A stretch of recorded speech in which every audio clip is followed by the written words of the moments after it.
સૌથી પહેલાં તો દરેક હરિભક્તોને અહીંયા ગાળેમાં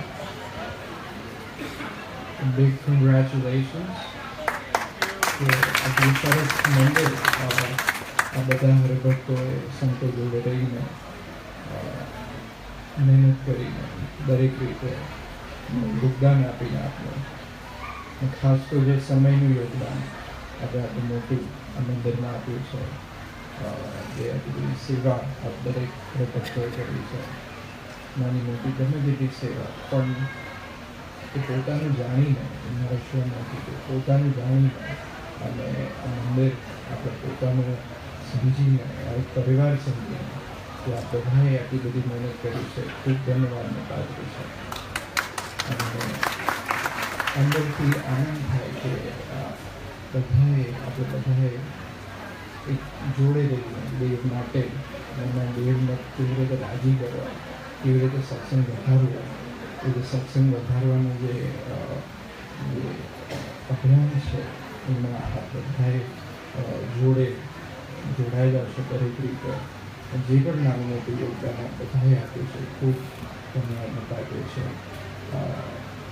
અને ખાસ તો અહીંયાનું જે યુથ આજે સચોટ હમણાં જ યજ્ઞની સમાપ્તિ પછી છોકરાઓ જોડે 5-10 મિનિટ બેઠો હતો અને એટલા બધા એન્થુઝિયાસ્ટિક છોકરાઓ છે અહીંયાના, અને મને એમને મળીને ખૂબ આનંદ થયો અને અંદરથી ગર્વ થાય કે આપણું નેક્સ્ટ જનરેશન રાધે માટે હું માનું છું ત્યાં સુધી એ મંદિરને અલગ હાઈટ ઉપર લઈ જશે.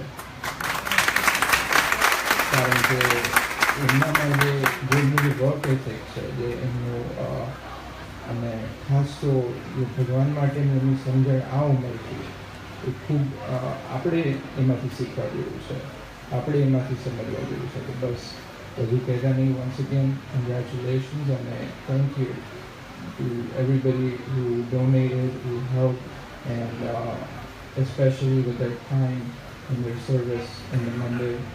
કિચનની નાની મોટી સેવાથી લઈને દરેક પાર્કિંગની સેવાથી લઈને બધી નાની મોટી સેવા કરી છે. ખૂબ ખૂબ ધન્યવાદ. અને બસ મારે કાયમ આપણા પર કાળજી રહે અને કાયમ આપણે બધાને સત્સંગ વધારવાનું બળ આપે અને કાયમ આપણે સત્સંગ સંતોષ રહે. બસ એ જ આજના દિવસે મંદિરના સ્વામીમાં પ્રાર્થના.